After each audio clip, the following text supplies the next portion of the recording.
Fake पंडितों को आप लेकर आते बोल के आपके ऊपर बहुत बड़ा आरोप है।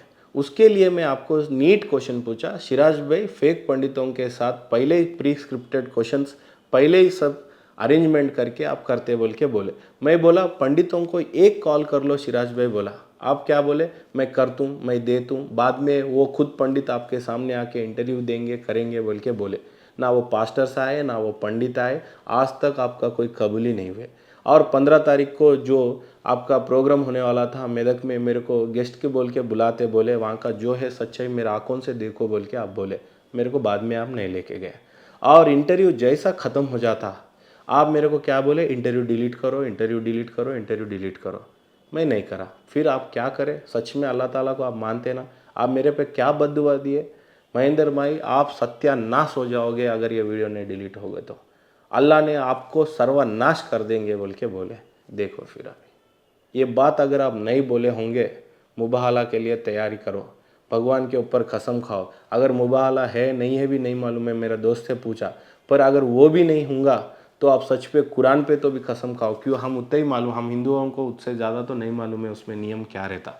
ठीक है, तो आप सच्ची बोलो, वो इंटरव्यू डिलीट नहीं करे तो आप क्या तरीके से बददुआ करें। देखो सिराज भाई, मेरे को आपके जैसा सूट बूट पहन के एक स्टेज पे जाके 10,000 लोगों के सामने सबको उल्लू बनाना बहुत इजी टैक्टिस है आपके पास। पर हम सुबह सुबह उठ के नहा धो के, मेरा कुछ एक छोटे मोटे होटल से मेरा धंधा है, मेरा चैनल है, मेरा टेक्सटाइल फैक्ट्री भी है, गांव में मेरा एग्रीकल्चर लैंड भी है, और मेरा खुद का इंटरव्यू मेरा चैनल में मैं वेटर बन के आया था। मैं कौन से तरीके से एंटरप्रेन्योर बन के यहाँ तक आया वो बहुत सारे लोगों को मालूम है। और बहुत सारे मुस्लिम फ्रेंड्स गलत तरीके से मेरे ऊपर क्वेश्चन से मतलब कमेंट के रूप में डाल दे रहे। कमेंट बड़ी चीज़ नहीं है मेरे भाई। अगर मैं क्या आदमी हूँ क्या नहीं हूँ मेरे बारे में आपको कुछ चीज़ नहीं मालूम है, सिर्फ सिराज सिराज बोल के बैठेंगे तो आप गलत ही लगूंगा मैं आपको। मेरा सिर्फ ड्यूटी क्या है, क्वेश्चन करना मेरा ड्यूटी है।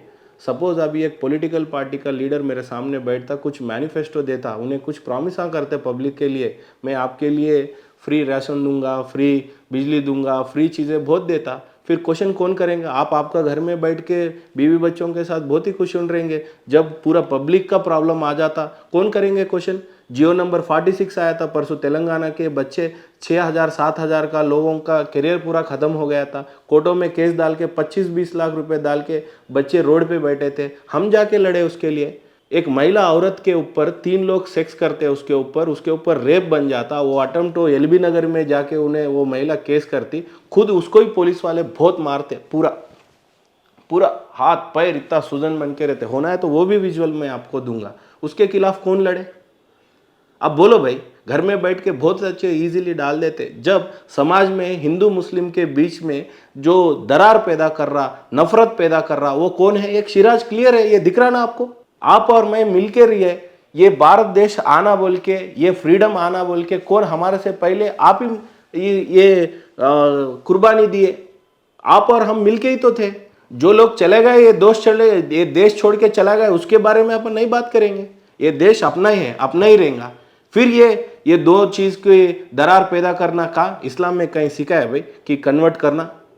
मैं तो आज तक कोई सिराज के सिवा कोई एक दो लोगों को देखा होगा। कोई भी मौलाना साहब जाता सीधा सीधा मस्जिद में, करेक्ट वहाँ पे दुआ पढ़ाता करता, कुरान में क्या है चीज़ें बहुत अच्छा नॉलेज देता और चले जाता। पर तुम ये वेदिकों में गलत गाड़ है, इसमें कोई है ही नहीं बोल के बता देते। वेद कितने रहते, 4 रहते। एक वेद को पढ़ने के लिए पूरा जिंदगी खत्म हो जाता है एक एक पंडित को। सच्चाई बोलना है तो 4 वेद को पढ़ने के लिए 4 अलग अलग पंडित पीएचडी स्कॉलर्स पूरी जिंदगी दे देते।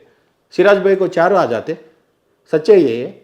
सिराज भाई में मेरा इंटरव्यू में भी पूछा ये बात।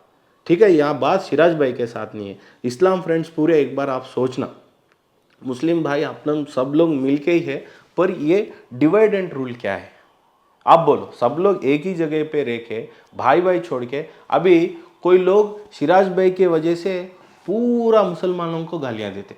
कोई नाम नहीं लेता हूँ, कोई पॉलिटिशियन हो, कोई हिंदू धार्मिक पंडित हो, इसके वजह से ऐसा हुआ वैसा हुआ। परसों तिरुपति लड्डू में वो कुछ गाय का मीट का फैट आ गया बोल के पूरे लोगों को गालियाँ देते। क्यों, इसके सिराज भाई के वजह से, लोगों के वजह से आते रहता। क्यों, रिलीजियस अलग होगा पर अपन सब ह्यूमन बीन है ना, अपन सब तो मिल के सबके साथ बहुत अच्छा भाई भाई बोल के भी है।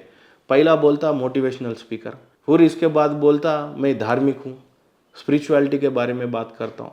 नहीं नहीं, मैं धार्मिक नहीं बात करता हूँ, मैं इस्लाम के बारे में, कुरान के बारे में नहीं बात करता हूँ, मैं मोटिवेशनल स्पीकर है बोल के बोलता। ये सूट बूट पहन के आता। मेरे तो सुबह सुबह धंधा करने के लिए होटल से, टेक्सटाइल फैक्ट्री है, ज़मीन खुद की है मेरी, मेरा खुद का होटल है, चैनल है, सब कुछ है। सिराज भाई आप बोलो, आपका इनकम सोर्सेस क्या है? सच्ची दिल पे हाथ रख के बोलो, क्या है आपका इनकम? सच में बोलो, आप सुबह उठ के क्या करते हो? पहले वेद में गलत निकालते हो, बाइबल में गलत निकालते हो, कुरान में भी कुछ अवकातों का है तो बताते हैं, उसके बारे में देखते हो, फिर आप स्टेज चढ़ते हो। आपका इनकम सोर्स क्या है बताओ? देखिए, रिलीजियन के ऊपर इनकम कमाना आपके इतना गलत आदमी कोई भी नहीं है मेरे हिसाब से। किधर से आपको इनकम सोर्स है ये बताओ। मैं सुबह जाके 9 बजे 6 बजे शाम को आता हूँ, 9 घंटे का नौकरी जब करता हूँ तो हमारा घर चलता, भले हम ओनर है जो भी है, पर कभी 12 13 16 घंटा काम करना पड़ता। पर आप कितने घंटे काम करते, कहाँ करते, कौन सा ऑफिस है, उसकी एड्रेस भी दियो हमको। और आपका इनकम नहीं है तो आप संतोष नगर में फ्लैट कैसे लिए, उसका इंटीरियर किधर से करा रहा? वही अभी ये बोलेंगे कौन मेरे बारे में इन्फॉर्मेशन दे रहे? कोई नहीं दे रहे। मैं आपके जैसे झूठ नहीं बोलूँगा। जो इंटीरियर कर रहे हैं आपका कारपेंटर और हमारा कोई इंसिडेंटली हमको मालूम हुआ। अब उसमें भी कुछ गलत निकाल के आपका टाइम वेस्ट मत कर लो कि कोई मेरे ऊपर बहुत बड़ा चल रहा, ठीक है? और आपको कार कैसे खरीदा, कौन से पार्टी से जाके आप मिले, फिर उससे क्या डील किए, कभी ये पार्टी में कभी वो पार्टी में, क्यों? इस्लाम के पूरे लोगों को आप अडॉप्ट कर लिए, मुसलमान के नाम पूरा बोल दे के मैं ये लोगों के लिए बहुत बड़ा आदमी हूँ, मैं जैसा बोलता हूँ वैसे ये लोग सुनते, तो हमको इतना दो बोल के पैकेज बात कर लिए। पैकेज के बारे में भी आप कसम खाना, नहीं तो मुबाहला के लिए तैयारी करो। कसम खा के ये बोलना कि मैं कोई भी पार्टियों से पैसे नहीं लेकर आया। पक्का सोच के बोलना। कुछ हमारे पास इन्फॉर्मेशन नहीं है तो सिराज भाई हम नहीं बोलेंगे आपको। क्यों? बात जब आपकी बारी थी, क्वेश्चंस हम पूछे, आंसर आप दे दिए, ख़त्म हो गई थी। पर जब आप हमारे ऊपर इल्ज़ाम लगाए, अभी भी हम आपके ऊपर पर्सनल अटैक नहीं जा रहे। क्यों? आप सुबह आके, आपका प्रोफेशनल ना ड्यूटी है, ना जॉब है, ना आपका धंधा है, कोई प्रॉपर्टीज, फिर आपके 4 प्लाटा, ज़मीन, कागदा, जागता, कारा, घरा कहाँ से आया? 24 आवर्स आपका माइंड में एक ही चलता, रिलीजियस में कैसा दरार पैदा करना, कैसा करना, कैसा करना, फेक कैसा, सच्चाई को गलत कैसा बताना, गलत को कैसा और गलत बताना। इससे सिवा आपके पास कुछ भी नहीं है सिराज भाई। और आपके ऊपर मैं आज बैठ के ये ऐसे तरीके से वीडियो बनाना, ये हमारे लिए भी बेइज्जती लग रहा। क्यों? मैं आज तक ये सिग्नेचर स्टूडियो में, आप एक बार मुस्लिम भाइयों को सबको मैं हाथ जोड़ के रिक्वेस्ट करता हूँ, पहले जाके इंटरव्यूज़ देखो। मैं कोई रिलीजियस इंटरव्यूज़ नहीं किया, रिसेंटली दो इंटरव्यू किया, वो भी क्रिश्चियन पास्टर का रिलेटेड किया था। और वो भी सिर्फ क्या क्वेश्चंस पूछते जो बाइबल में है, जो गीता में है, जो कुरान में, इतना ही पूछेंगे। पर कभी हम किसी के बारे में खिलाफ बात करके ऐसा, क्या ये मूवी नहीं हो रहा? मेरे को बहुत इंसल्ट लग रहा, मेरे को भी खुद को। क्यों बोलो? आप खुद आए इंटरव्यू के लिए, मैं आपको नहीं बुलाया। आप खुद आके, आपको एक अपॉर्चुनिटी चाहिए था, मेरा नाम ये नहीं है ये है बोलने के लिए, वहाँ पे भी आप गलत साबित हो गए। अब बाद में गलत पंडितों को मैं नहीं लेकर आता हूँ, वहाँ पे भी आप गलत हो गया। उसके ना फ़ोन नंबर दिया, आज तक ना एड्रेस आया। और वो पंडितों के साथ जो डिबेट हुआ, वो वीडियो 1 मिलियन गए बोले, वो वीडियो भी आप डिलीट कर दिए बोले। वो डिलीट क्यों किए वो भगवान जाने।